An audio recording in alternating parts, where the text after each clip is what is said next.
राजधानी दिल्ली में एक बार फिर से रिश्ते हुए तार-तार। साउथ ईस्ट दिल्ली के सरिता विहार इलाके में एक महिला ने अपने ही जेठ पर बलात्कार का घिनौना आरोप लगाया है। महिला की शिकायत के बाद पुलिस ने मेडिकल कराकर दुष्कर्म का मामला दर्ज कर लिया है और आरोपी जेठ को गिरफ्तार भी कर लिया है। मेरी शादी लास्ट ईयर 27 अप्रैल को हुई थी। तो फिलहाल अभी मेरी शादी को 1 साल और 2 महीने हो चुके हैं।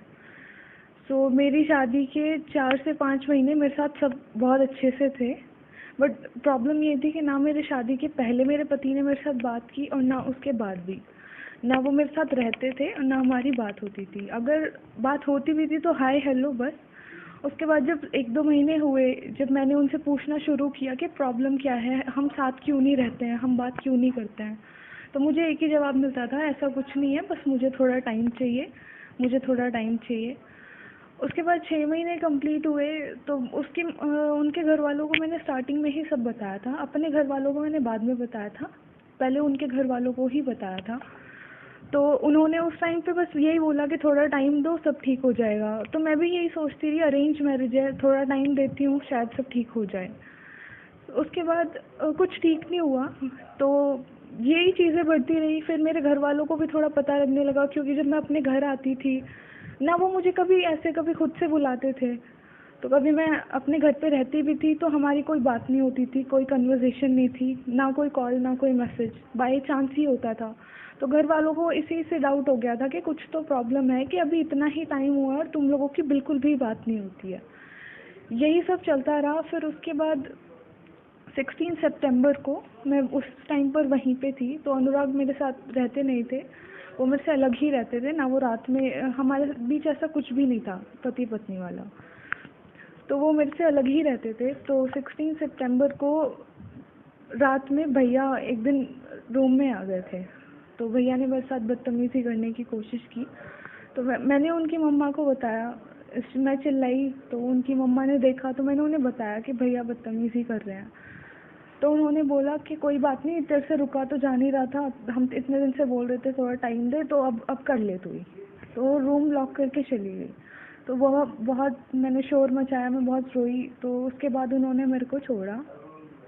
फिर उसके बाद 18 को मैं अपने घर आ गई थी। उसके बाद यही सब चलता रहा। फिर उन्होंने बोला कि ठीक हो जाएगा सब, आ जाओ आ जाओ। फिर ये चीज़ मैंने सोचा कि ज़्यादा नहीं बढ़ाते हैं, क्योंकि यही था कि पति का सपोर्ट नहीं है तो फिर मैं दूसरों को नहीं समझा पाऊंगी। अगर वो सपोर्टिव है तो मैं किसी को झूठ भी समझा सकती हूँ, लेकिन यहाँ वही सपोर्टिव नहीं थे तो फिर नहीं मैं किसी को बोल पाती। फिर मैं करवा चौथ के टाइम पर मैं वापस से गई हुई थी वहाँ पे, तो करवा चौथ की रात को वापस से यही सब हुआ। तो उस टाइम पे उनकी मम्मा तो उनका साथ देती थी, तो मैंने उनके दादा को बताया, उनके दादा के भाई है वो, उनकी चलती है उनके घर पे। मैंने उन्हें बताया तो उन्होंने भी उनका ही सपोर्ट किया।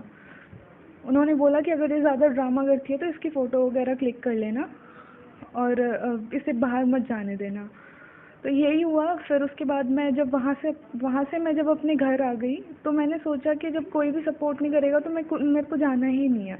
उस टाइम के बाद से मैं अक्टूबर के बाद से मैं गई ही नहीं हूँ। मैं आज तक भी अपने घर ही हूँ। तो क्या कहेंगी? यही था, उन्हें यही था कि भाई किसी काम का नहीं है और तुम्हें रहना है तो तुम मेरे साथ रह लो, बट मैं ये नहीं चाहती थी। तो ये बदतमीज़ी थी। पहले मैं नहीं बोल पाई क्योंकि शर्म थी मुझे इस चीज़ की, मैं नहीं बोल पा रही थी। लेकिन अभी वो लोग मुझे फोर्स कर रहे हैं कि नहीं तुम घर आओ घर आओ। मैं नहीं जा सकती इस तरीके से। इस वजह से मुझे फिर ये चीज़ आगे रखनी पड़ी। मेरे पति का नाम अनुराग है और भैया का नाम करण है। ये चीज़ 2 बार ही हुई। उसके बाद उनका बिहेवियर चेंज हो गया। पहले मेरे साथ स्टार्टिंग के मंथ सब अच्छे से थे, बट फिर ये होने के बाद जब ये इंसिडेंट हुआ उसके बाद सबका सडनली बिहेवियर चेंज हो गया। ना ठीक से बात होती थी, और कुछ बात होती भी थी तो वही टोंटिंग आ जाती थी कि तेरे से तो रुका नहीं जाता, ये वो कुछ भी करके। तो ये बिहेवियर चेंज हो गया था उनके। इतने मेंटली टॉर्चर के बाद मैं अब वापस नहीं जाना चाहती हूँ। पहले मैंने यही सोचा था कि हम सेपरेट हो जाएंगे, लेकिन अब वो ज़बरदस्ती मुझे इस रिलेशन में रखना चाहते हैं। मैं नहीं रहना चाहती हूँ। मैंने सोचा था कि अगर ये नॉर्मली हो जाए, आराम से सेपरेट हो जाए तो ठीक है, मैं ये चीज़ नहीं बोलूँगी किसी को। लेकिन अब वो मुझे फोर्सफुली इस चीज़ को लेके इस रिलेशन को बनाना चाहते हैं, मैं नहीं बनाना चाहती। जहाँ इतनी चीज़ें ख़राब हो जाती हैं वहाँ पर कुछ ठीक नहीं होता, इसलिए मैं इसको रिलेशन को आगे नहीं रखना चाहती। पुलिस ने धारा 376, 34 यानी बलात्कार की धारा के तहत मामला दर्ज कर आरोपी जेठ को गिरफ्तार कर लिया है। लेकिन इस घटना ने बहू और जेठ के पवित्र रिश्ते को समाज के नजर में कलंकित कर दिया है। दिल्ली से मैं विनायक कुमार, हिंदी समाचार प्लस।